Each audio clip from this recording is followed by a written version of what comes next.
Hello and welcome, my name is Trismegistus and today we're going to be reading through and wiring together the latest Factorio Friday Facts. Friday Facts 428, Reactor and Logistics Circuit Control. Posted by Clonan. Hello, it's another week, the release is getting closer. Reactor Circuit Connection. We added the ability to connect reactors to the circuit network, which allows the player to read fuel, including currently burning, and read reactor temperature.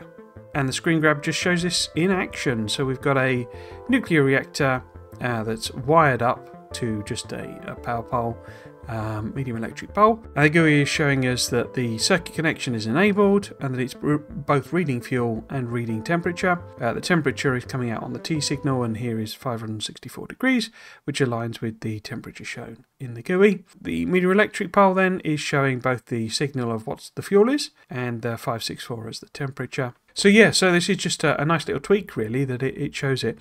We have seen in previous Friday Fact, particularly one showing space platform ones where they had nuclear power plants on, that they could now be wired to the network. They hadn't confirmed it at the time, so this is just like a confirmation that that's now a capability, and it gives both the fuel reading and the temperature reading, which is really useful for those who want to control the amount of fuel and only insert when needed. And it goes on to say, this makes it quite easy to set up a lossless smart reactor which doesn't insert any fuel unless it is needed.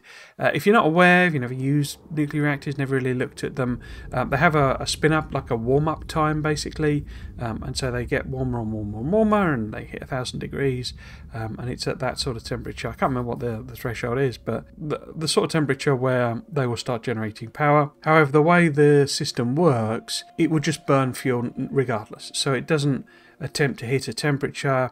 The boilers work in a very smart way. They will only, the inserters will only insert fuel when they're generating power, and they only generate power when there is demand, and they match the amount of supply they have to the demand. Nuclear reactors don't operate that way. Instead, that they just burn through the fuel, and when it's empty, a new one is inserted and what have you. And obviously, it keeps a buffer in there, so that will maintain the temperature. But if there's no power draw, they will stay at that, try and stay at that temperature. So some people would try and essentially control that with basically only inserting the fuel when it's actually required, and creating a load of steam and storing the steam and all that sort of stuff. Personally, I always found that a bit pointless.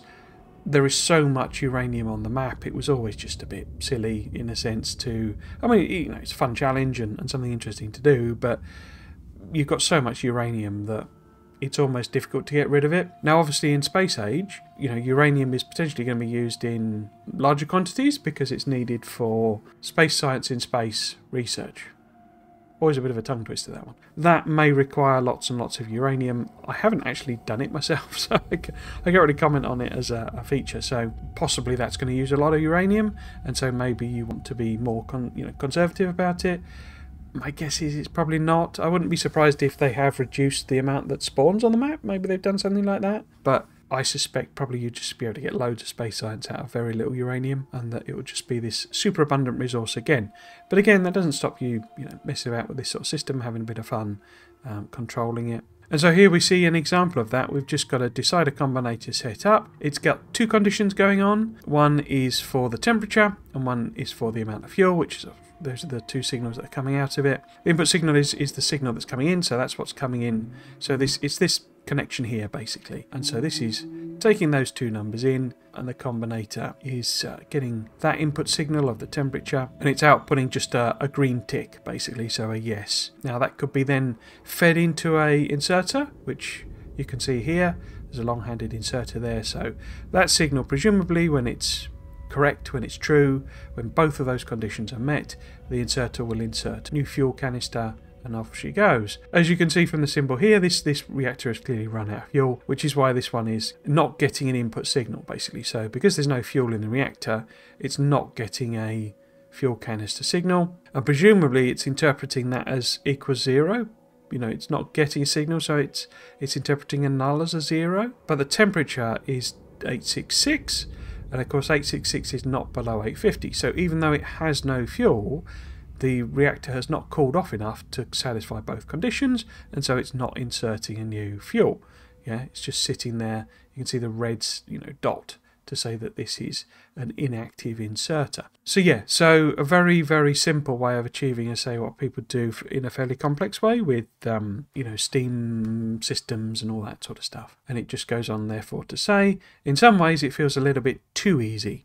The previous solution of people reading the amount of steam in storage tanks felt like it needed a bit more brainpower and engineering, but it's hard to justify missing capabilities with this reasoning. So it's a bit of an odd way of phrasing it, I would say, but the basic point is that the previous systems, where it looked at the steam and did all sorts of clever maths and what have you, made decisions, etc., was a more elegant solution in a sense, was a more no, not elegant, was a more involved solution. You had to do the thinking and do the work and work it all out, etc., whereas now it's just a very simple check on a decider combinator to say, right, well, do I need to put any more fuel in? Off you go.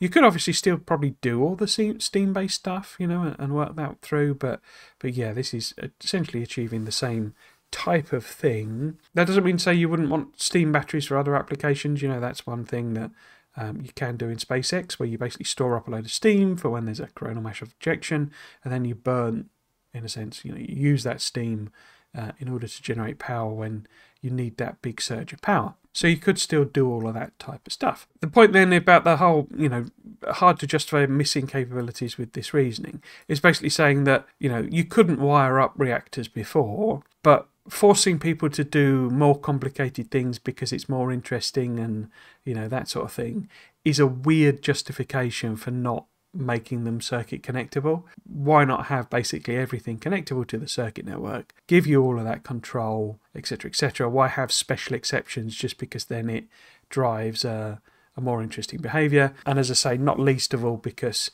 people like me just wouldn't bother, So you're getting some people are working through this whole thing and being really worried about uranium and what have you, and then other people like me going, so what? So yeah, there's no real point in sort of not giving the feature just because it gives a challenge that some people want to engage in. Anyway, reading the heating contents from the reactors may prove to be quite useful when you go to the final planet.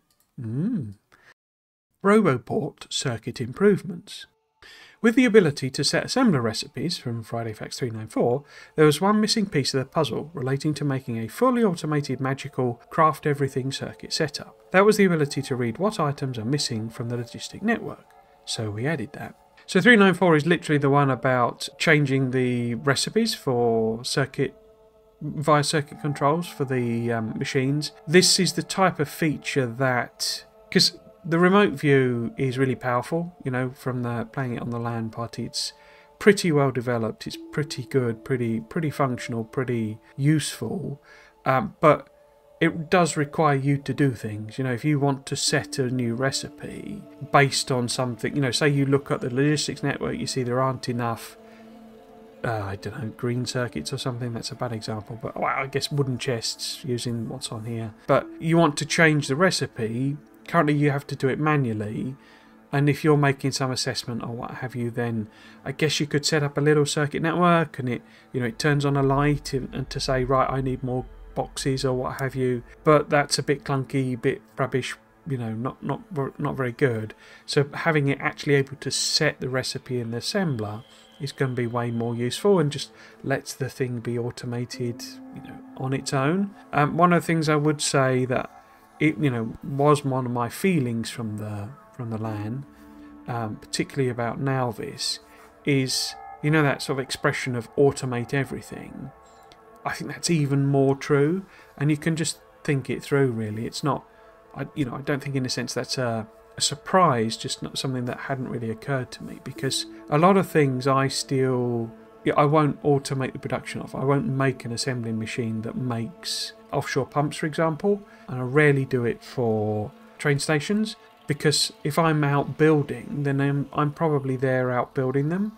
That's a bit less true with Spidertron when you get to that stage, but because if I'm generally the one building the station and I am there building the station, I don't automate the production station, I'll just build however many I need. But if you're off on some other planet, you've no way of handcrafting it, or anything you handcraft is on the planet you're on. It's not on Nalvis. And if you're trying to expand remotely, you kind of need the system to have access to absolutely everything. Possibly not wooden power poles and wooden boxes, but just about everything else needs to have some automation. Now, whether you use, stick with grey assemblers just to keep the power draw low and maybe stick in, some quality modules or something, just on the off chance that you might fluke out and get a super powerful offshore pump, if there is such a thing. But just, it's sort of just having the machine there ready to build a few for you is way more pertinent. The leaving some things to handcraft. It's like often circuit network stuff itself, so the combinators and signals and all that sort of stuff, I often don't automate until later. But if I've naffed off to, I don't know, Folgora or something, and that I need to build some smart system for a rail station, then I've got to have those accessible. Because one of the changes is that, red and green wire become non-items in a sense. They're just on your hotbar and you automatically make them. So you don't need to have, you don't craft them anymore. So you can just wire things up and stuff and set circuit conditions and all that sort of stuff remotely and then just copy and paste it as you need to. So that's a really nice little improvement that, takes away a step of automating it. But a lot of other stuff that I kind of just wouldn't normally automate, you just have to automate it, basically, because, as I say, you're not going to be there and you have no way of handcrafting. And this is one of the things, that whole, I can't remember what it's called, the parameterized one, where it's, it's just a generic pink number. Even when it was introduced, it sounded really cool, but I was like, well, what's the use case for this? And not being there and having recipes set via circuit networks and having things like the sorter combinator or whatever it's properly called, the one that does, this is the most number of items you got, this is the least number of items you got, that one, hooking all of that up to say, well, what have we got the least of? This, set it as the recipe, order the stuff in, and it's just doing that in the background is going to be super, super useful. I don't want to find out in the middle of fighting some pentapods, for example, that actually back on Nalvis, my whole base is falling apart because it's not been making railway stations for the expansion that I laid down for my mining 2 hours ago, sort of thing. So it's that sort of problem that you need to be thinking that you need to solve. So this actual picture, what this is showing is, we've got a requester chest with 4 fish in it, and there's actually a request going on for 400 fish. This is the logistics groups thing, come back to that, but that then is being output as like a 396. I confess the UI way of showing this is not to my liking. I would have preferred it to be doing something like, minus 396 or something like that. The red is meant to indicate that it's not enough. It's meant to be, this 396 means it's negative, I think, and not got that many, something like that. But I don't know, to me that's not really telling me that there are 396 missing fish. It doesn't quite seem to say that to me. But anyway, it goes on to say that it outputs the amount of items needed to satisfy all the logistics requests in the system, including mobile entities like the player and spiders. Importantly, or unfortunately, it does not include items needed to build ghosts, construction requests. This is mostly a technical restraint on our behalf, as logistics networks do not track ghosts in a way that would make it performant to include. In other words, if you completely concreted your base, it's not going to track that you need X number of bits of concrete to concrete your base in the logistics system. Yeah, it's just the bots fulfilling the order dynamically as it comes up, sort of thing. Additionally, we added the ability to read the number of Roboports in the network. This can be used, for example, to automatically top up the number of robots as you expand your logistics network.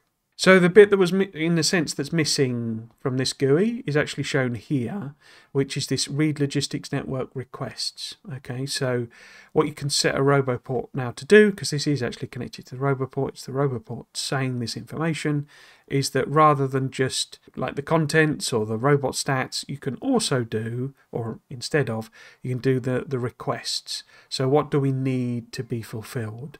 And as I say, I would probably have preferred it to be a minus number to say, I suppose if it's a request, then it's positive. Just, it's like a double negative thing. But yeah, it's not as clear as I would like it to be there.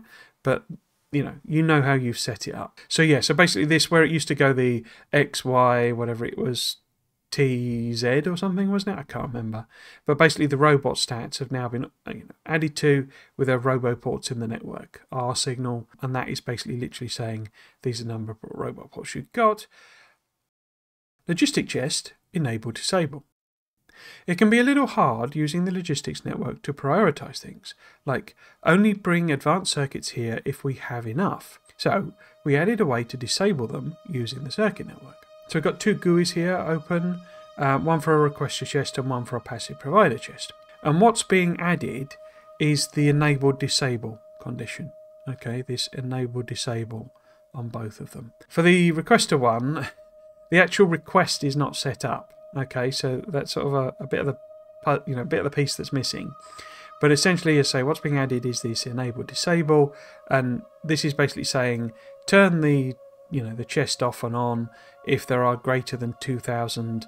I assume in the system, because I assume this is hooked up. We can't see it, but I assume this is hooked up to a Roboport or something that's giving a reading on the logistics system.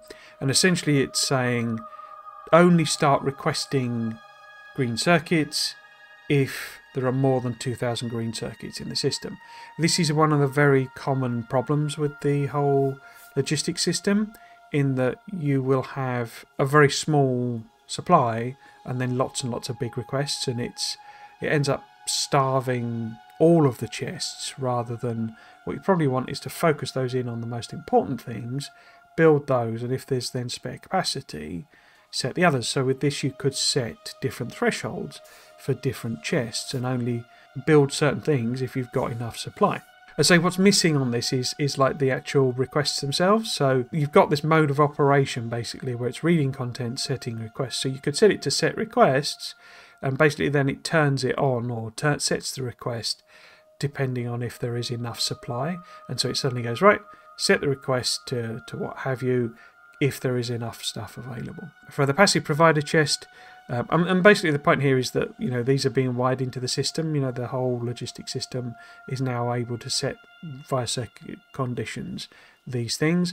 So for the passive provider chest, then the enable disable condition is that the number of copper is above 800. So in other words, this chest would only presumably become available for stuff if there was more than 800 bits of copper in it, or that there's more than that in the system. I'll be honest, I don't really use passive provider chests anymore.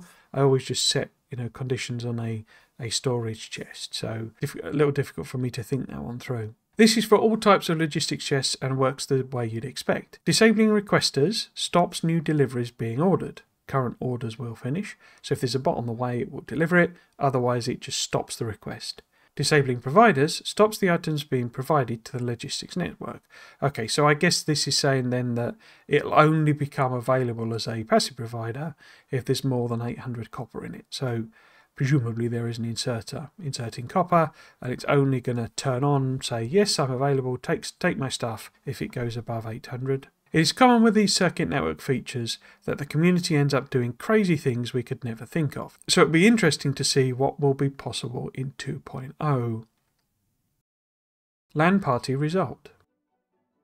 We finished up our 5-day LAN party on Monday this week. We'd like to thank everyone who came. It was a really great time, and the amount of feedback from all the players was amazing. During the event we had nearly 900 individual feedback reports, which is a crazy amount. Catcher spent her time during the event sorting through the reports as they came in and raising the biggest bugs and issues to BossKid. This is not to mention all the ideas and suggestions we had from talking to everybody. Some of the teams finished in the 50 hours we played, so we are feeling okay with the overall pacing and progression. There are a few areas that we will have to focus on for the Space Age release, but overall the game seems stable and fun enough. So there is no worry about keeping it to our release date of the 21st of October. As always, wire up your thought reactors at the usual places. On the LAN party thing, yeah, I mean, just echo that really. It was a great deal of fun. As you'll have seen from my bloggy type post, I was a little worried in certain places about like the scale of it. It's enormous. It's a big expansion. I'm sure with a few playthroughs, you'll be able to get through it in a reasonable sort of time. But your first couple, it's probably going to be a bit of an adventure, really, to get used to all the new systems and all the bits and pieces, work out what your chosen order of planets is, and and all that sort of stuff. So yeah, it is big. And again, you know, you've got teams of 10 up to 10 people taking 50 hours to get through the thing. That doesn't mean it's 500 hours for an individual person, but it's a big expansion is the point. The other thing, I wouldn't. So if you've seen this 900 and worrying, I really wouldn't. A lot of those are going to be repeats. You know, that's going to be people reporting the same thing, either exactly the same thing in the same way, or perhaps, you know, just slight variations of the same thing. So that's, you know, one of the things that's, you know, the 900 is not 900 issues, if you see what I mean. Also, you know, how you do software, modern software, is you kind of just accept there are going to be bugs until you get to it. Even now, I'm sure there's a bug list for 1.1, and that's been out for ages with releases on it. You know, that you have to both get to a point where you decide, right, well, we're not going to fix any more of these bugs. They're just so edge casey that we're just not going to address them. Or in this case, you know, they're addressed in version 2 but not in version 1. But yeah, so every bit of the software has bugs in it, and you just kind of have to accept that. And what you do is you tackle the big ones first, you know, the game-breaking stuff straight away. And it's just a reality of software development, you know. But yeah, so I really wouldn't, you know, if you're seeing that and you're a bit worried, then don't be. It's fairly normal. You know, we're also 6 weeks out, and I say a lot of it will be repeats. I would also say, I mean, these are feedback reports, so it's not only, these aren't just bugs. You know, this is, I think I mentioned that I was suggesting things about, well, maybe this should be work this way, you know, rather than that way. That's a suggestion. That's not a bug, you know. So those are feedback points, not bugs. And again, you know, and also, you know, you're going to get into the territory where some of it's tiny and just like non-things, effectively, just tiny little tweaks or suggestions or what have you. I think there was one, did I report it? I can't remember. Or there was like a typo in one of the things. So it's just you've got a typo, you know. That can be a feedback report, you know. So I guess looking at the meat of this Friday Facts, it's really good stuff. I unfortunately did not get a proper chance to play about with the new circuit network. It was and is something that I'm really looking forward to. I think making it like this so you can check multiple conditions on, you know, the same decider combinator, arithmetic combinator is just, I'm just gonna love that. You know, that is going to make things so much, especially since you can nest them as well, so much easier to set up and make sense. And from what other people have said, the whole red-green thing about being able to just check those channels is like really awesome as well. You know, just being able to say, right, well, I've just chucked it in, the signals coming in from all over the place with different things, but I've connected this to the red. Green is reading, you know, the general network, but I need it for something else, you know, another check that I'm doing. And there could be loads of these in the green, coming from the green wire from the main logistic system, but what it's actually checking is on the red wire, which is where it's connected to the actual reactor. And just being able to set that type of thing is just super powerful in and of itself. So yeah, so I was saying, I'm afraid I can't really comment on this and say whether it really is good, but it is something I'm really looking forward to actually getting into the guts of. And yeah, maybe I'll do something with the nuclear. I'm guessing, you know, the hint that's given is what this is really about. But to me, it's still, unless it does turn out that, you know, 1 million uranium is not enough type of thing, I can't see myself messing about with this at all, because it's just like, there's so much uranium, and Covrex just gives you infinite uranium, you know. Covrex Processing, not Covrex, the head of the company. But yeah, so I say, I mean, I'm sort of glad that there's a simple way of doing this, but I can't see myself actually doing this to manage power. Just burn it, you know. It doesn't. It's insignificant, you know. You get, I mean, is it 5 you get of these out of a single U-238? You know, it's like, you just get so much of it. It's just like, it's more of a problem to deal with the spent fuel cells than it is, you know, to deal with the, you know, put the new ones in, really. Anyway. So yeah, so obviously, you know, previously this would have been a real red rag to a bull, and I'd have been off speculating, etc., etc.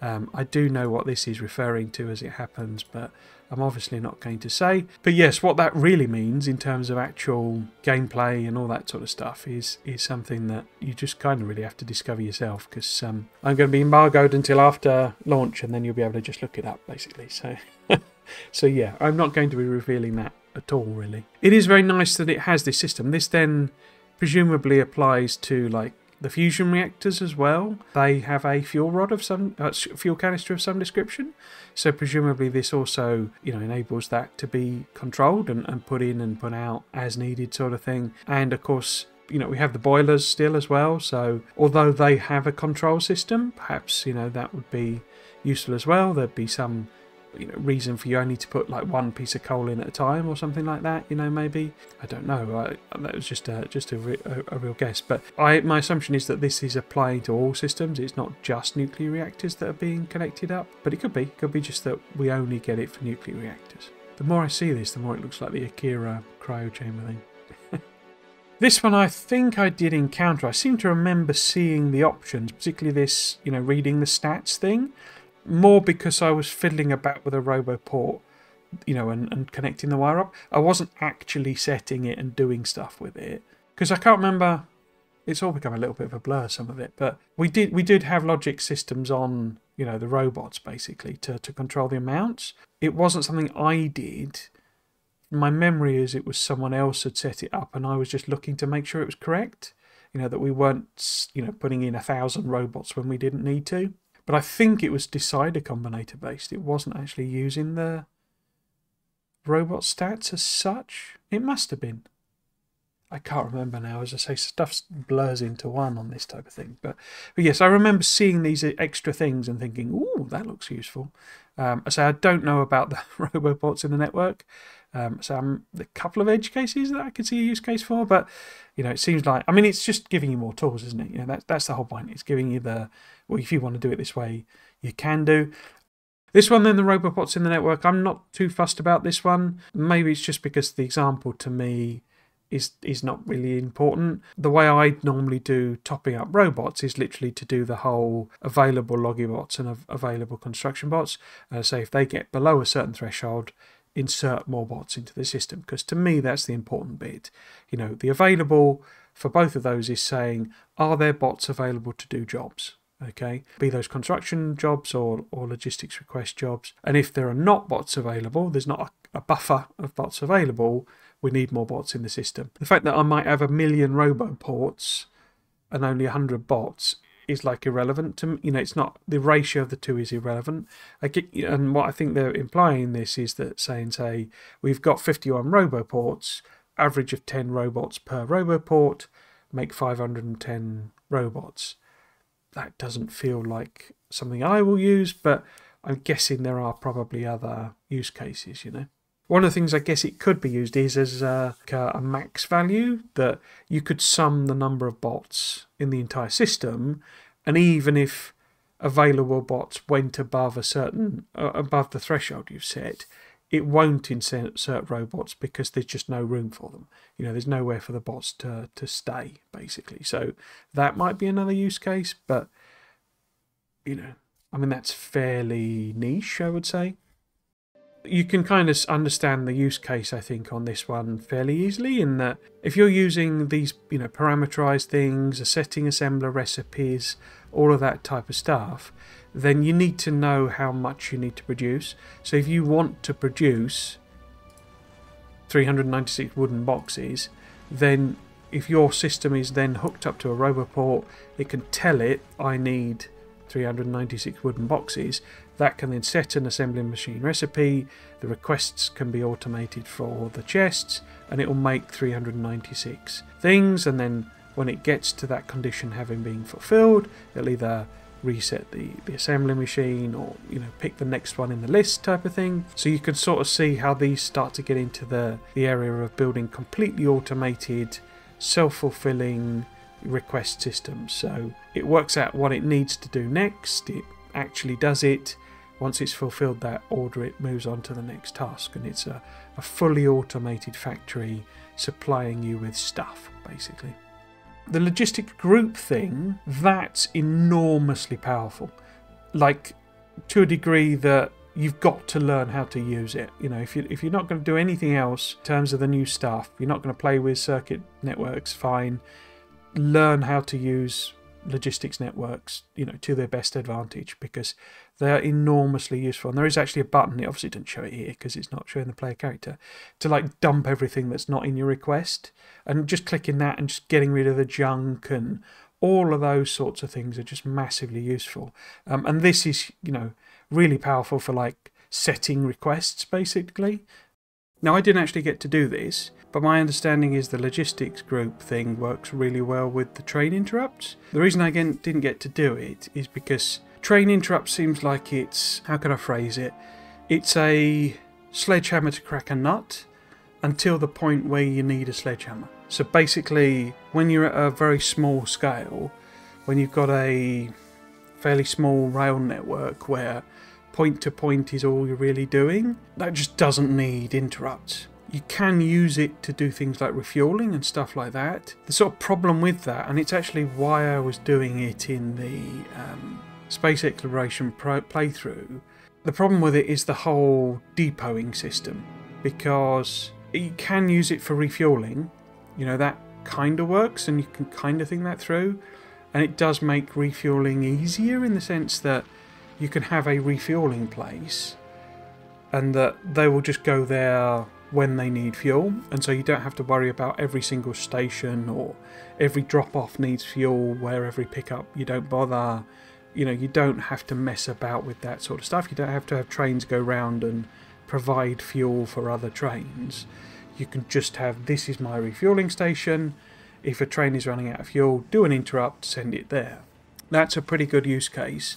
Again, it really only works for like medium and big train systems. And when you get into the territory of having genericized trains and depots and all that sort of stuff, you need quite a lot of like infrastructure to support that. That's what my SpaceX thing is almost about, in that, if they're all going to a depot, you need the capacity in the depot to be able to hold them all, basically, because you can have stackers and all this sort of stuff.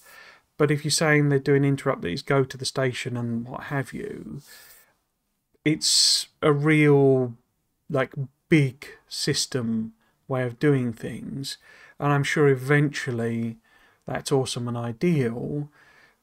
But when you're making it to your first planet, you've probably only got like a couple of point-to-point trains. So you don't really need interrupts, You've probably not got a network that's interconnected. It'll just be some, as I say, point-to-point. It's just pick up, drop off, and it's a back and forth line. You don't need interrupts in that circumstance. But when you get to the stage where that becomes a thing, the logistics request, as I understand it, is really powerful with that, because you can use it to, basically control what's being requested at stations, and that's kind of part of how you do the interrupt system. That's my understanding. So I did not get anywhere close to doing that, and I may have misunderstood something. But yeah, it's getting into this territory of these are like late game features, really, some of them. Sorry, I'm wafting this around like it. I mean the groupings. Actually, this is, as soon as you get logistics, start working on this. Start setting up your groups, because it is so useful, so powerful. And the interrupts thing is maybe to think about when you want to do a proper scale train system. I hope you enjoyed today's Friday Facts video and might consider coming back for another one. If you'd like to chat about the Friday Facts, then you can find me live streaming Factorio every weekend over on my Twitch channel at Trismegistus. Thanks for watching. Cheers.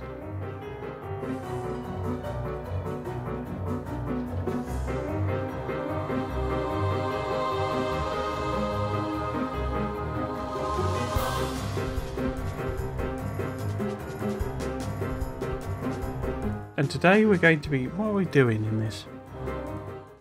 So what?